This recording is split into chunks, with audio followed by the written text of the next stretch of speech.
नमस्कार, मैं हूं अंकुर और आप देख रहे हैं सत्य हिंदी का न्यूज बुलेटिन। एक नजर अब तक की सुर्खियों पर। राहुल गांधी ने बिहार में कहा कि मीडिया हमारा मित्र नहीं है। वो किसानों, गरीबों, मजदूरों, पिछड़ों और दलितों के मित्र नहीं है। वो अडानी और बड़े पूंजीपतियों के हैं। उन्होंने कहा कि जब भी मेरा या तेजस्वी जी का इंटरव्यू होता है या प्रेस कॉन्फ्रेंस होती है तो वो हमसे बेकार सवाल पूछते हैं और मोदी जी के इंटरव्यू में 4 चमचे बैठ जाते हैं और पूछते हैं आप आम कैसे खाते हैं। स्वाति मालीवाल केस में दिल्ली की 30 हजारी कोर्ट ने केजरीवाल के पीए वैभव कुमार की अंतरिम जमानत याचिका खारिज कर दी। इस मामले में सोमवार दोपहर सुनवाई हुई थी, जिसके बाद कोर्ट ने अपना फैसला सुरक्षित रख लिया था। अब खबर यह है कि वैभव कुमार जमानत के लिए हाई कोर्ट का दरवाजा खटखटाएंगे। आम आदमी पार्टी की राज्यसभा सांसद स्वाति मालीवाल ने अपनी पार्टी आम आदमी पार्टी और यूट्यूबर ध्रुव राठी पर गंभीर आरोप लगाए हैं। मालीवाल ने ध्रुव राठी पर उनके खिलाफ एक तरफा वीडियो पोस्ट करने की बात कही। मालीवाल ने कहा कि मेरी पार्टी के नेताओं और स्वयंसेवकों ने मेरे खिलाफ चरित्र हनन, पीड़िता को शर्मिंदा करने और भावनाओं को भड़काने का अभियान चलाया है। इसके बाद मुझे बलात्कार और मौत की धमकियां मिल रही हैं। उन्होंने कहा ये तब और बढ़ गया जब यूट्यूबर ध्रुव राठी ने मेरे खिलाफ एक तरफा वीडियो पोस्ट किया। स्वाति मालीवाल के आरोप के बाद ध्रुव राठी ने भी जवाब दिया है। उन्होंने कहा कि मेरे खिलाफ फर्जी आरोप हैं। ये रोजाना जान से मारने की धमकियां, अमानवीय अपमान, मुझे बदनाम करने के लिए कोऑर्डिनेटेड अभियान। उन्होंने कहा कि अब तो मुझे इसकी आदत हो गई है। ध्रुव राठी ने कहा कि विडंबना ये है कि अपराधी पीड़ित होने का नाटक कर रही हैं। हर कोई जानता है कि इस सबके पीछे कौन है। वो मुझे चुप कराना चाहते हैं, लेकिन ऐसा होने वाला नहीं है। एक ध्रुव राठी को चुप कराओगे तो 1000 नए खड़े हो जाएंगे। आम आदमी पार्टी की राज्यसभा सांसद स्वाति मालीवाल ने कहा है कि वो पार्टी से इस्तीफा नहीं देंगे। उन्होंने कहा कि मैं पार्टी में रहूंगी क्योंकि ये 2 या 3 लोगों की नहीं है। मैंने इसे अपना पसीना और खून भी दिया है। उत्तर प्रदेश के कुशीनगर लोकसभा सीट पर जनसभा को संबोधित करते हुए केंद्रीय गृह मंत्री अमित शाह ने कांग्रेस पर निशाना साधा। उन्होंने कहा कि 4 जून को एनडीए की जीत निश्चित है और उसी दिन राहुल गांधी की टीम एक प्रेस कॉन्फ्रेंस करेगी और अपनी हार के लिए ईवीएम को दोष देना शुरू कर देगी। अमित शाह ने आगे कहा कि मल्लिकार्जुन खड़गे को ये समझने की जरूरत है कि इन भाई बहनों यानी राहुल गांधी और प्रियंका गांधी को दोषी नहीं ठहराया जाएगा। 1 जून को जब लोकसभा चुनाव के आखिरी चरण का मतदान हो रहा होगा तो इंडिया गठबंधन के शीर्ष नेता बैठक कर आगे की रणनीतियां तय कर रहे होंगे। ऐसा मीडिया रिपोर्ट में कहा गया है। 4 जून को मतगणना से पहले आखिर इंडिया गठबंधन की यह बैठक क्यों है? क्या चुनाव की बाद की स्थिति के मद्देनजर बैठक हो रही है या फिर कुछ और वजह है? रिपोर्टों के अनुसार इंडिया गठबंधन के सभी सहयोगियों को बैठक में भाग लेने के लिए आमंत्रित किया गया है। कहा गया है कि ये बैठक चुनावों की समीक्षा करने और गठबंधन के भविष्य के कदमों पर चर्चा करने के लिए बुलाई गई है। ये बैठक ऐसे समय में हो रही है जब चुनाव विशेषज्ञ बीजेपी को स्पष्ट बहुमत से दूर रहने की संभावना जता रहे हैं। 1 जून को होने वाली इंडिया गठबंधन की बैठक को लेकर टीएमसी के एक नेता ने कहा है कि तृणमूल कांग्रेस 1 जून को इंडिया ब्लॉक की बैठक में शामिल नहीं होगी। टीएमसी नेता ने कहा कि 7वें चरण में हमारे सामने एक महत्वपूर्ण चुनाव है। बंगाल में 9 सीटों पर मतदान हो रहा है जो किसी भी अन्य दिन से अधिक हैं। उस दिन कोलकाता और ग्रेटर कोलकाता की सभी सीटों पर मतदान होगा। ये टीएमसी के लिए बड़ा चुनावी दिन है। इसके अलावा यूपी, बिहार और पंजाब में भी वोटिंग होगी। दिल्ली जाना व्यावहारिक नहीं है। कांग्रेस नेता राहुल गांधी ने बिहार में एक चुनावी रैली को संबोधित करते हुए पीएम मोदी पर निशाना साधा। उन्होंने कहा कि पीएम मोदी ने परमात्मा वाली कहानी इसलिए निकाली है क्योंकि चुनाव के बाद जब ईडी के लोग नरेंद्र मोदी से अडानी जी के बारे में पूछेंगे तो मोदी जी कहेंगे मैं नहीं जानता, परमात्मा ने कहा था। बता दें पीएम मोदी बार बार कह रहे हैं कि उनका जन्म बायोलॉजिकल रूप से नहीं हुआ था, बल्कि उन्हें भगवान ने एक मिशन को पूरा करने के लिए भेजा। लोकसभा चुनाव 2024 के 7वें और आखिरी चरण की वोटिंग 1 जून को होनी है। इसी चरण में प्रधानमंत्री मोदी की लोकसभा सीट वाराणसी में भी वोटिंग होनी है। उससे पहले इस सीट पर कांग्रेस भी अपना दमखम दिखाने वाली है। इसी क्रम में कांग्रेस के पूर्व अध्यक्ष राहुल गांधी और अपने गठबंधन साथी अखिलेश यादव के साथ कल मंगलवार को एक जनसभा करने वाले हैं।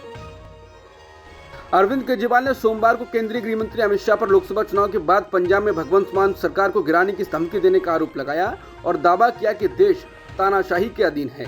बता दें शाह ने रविवार को लुधियाना में एक चुनावी रैली में लोगों से पंजाब में भाजपा के लोकसभा उम्मीदवारों की जीत सुनिश्चित करने के लिए कहा और कहा कि भाजपा की जीत के बाद भगवंत मान सरकार लंबे समय तक नहीं टिकेगी। सी वोटर के यशवंत देशमुख ने अब यूपी को लेकर कुछ ऐसा कहा है कि लोग उस पर रिएक्ट कर रहे हैं। यशवंत देशमुख ने कहा है कि विपक्ष ने बहुत अच्छे टिकट बांट दिए जिससे मुकाबला तगड़ा हो गया। वहीं बीजेपी ने अपने टिकट वितरण में दुर्गति की, इसका खामियाजा हो सकता है कि उसे भुगतना पड़े। इसके अलावा और कोई कारण नहीं था कि चुनाव फंसा हुआ दिखता उत्तर प्रदेश में। पहले ऐसा नहीं लग रहा था कि चुनाव फंसेगा।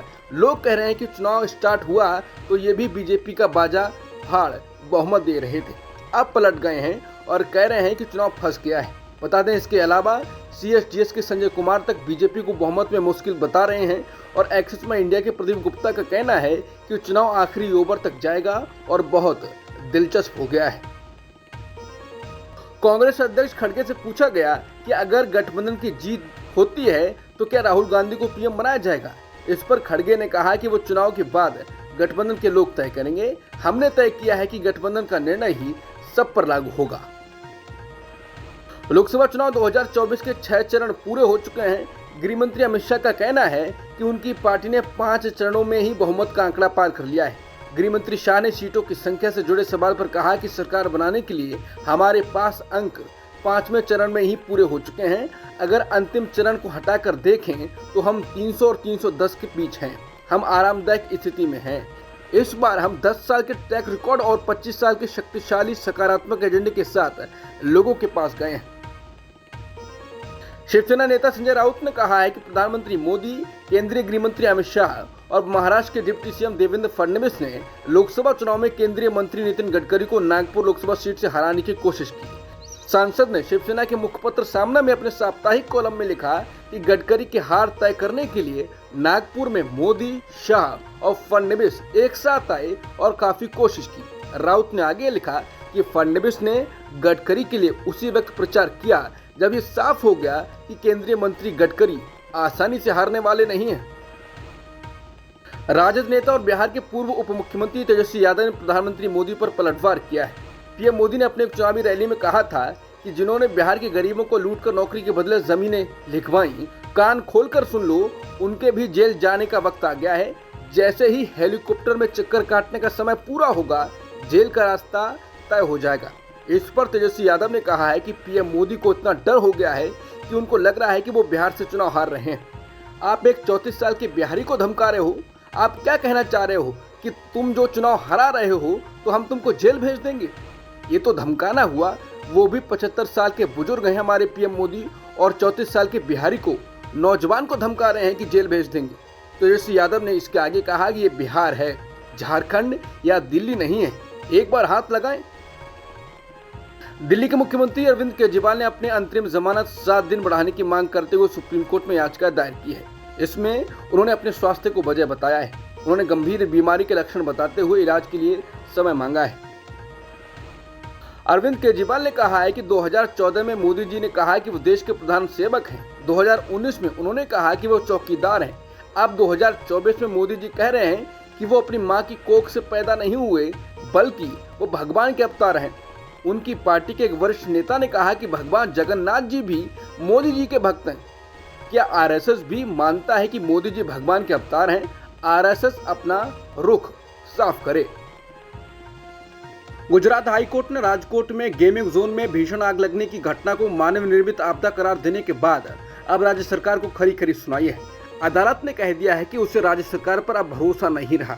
राजकोट में एक वीडियो गेम जोन में आग लगने और 9 बच्चों सहित 28 लोगों की मौत की घटना को लेकर सुनवाई के दौरान अदालत ने कहा, जब हाईकोर्ट को बताया गया कि 2 गेमिंग जोन अग्नि सुरक्षा प्रमाण पत्र सहित जरूरी परमिट के बिना 24 महीने से अधिक समय से चल रहे हैं, तो अदालत ने कहा कि वो अब राज्य सरकार पर भरोसा नहीं कर सकती है।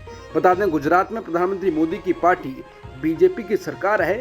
राज्य में 2 दशकों से ज्यादा समय से बीजेपी की ही सरकार है।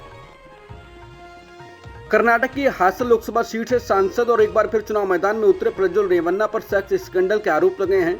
उनको लेकर देश छोड़ने तक के दावे किए जा रहे हैं। इस बीच अब खुद प्रज्वल रेवन्ना ने एक वीडियो जारी कर ऐलान किया है कि वो खुद 31 मई को एसआईटी के सामने पेश होंगे।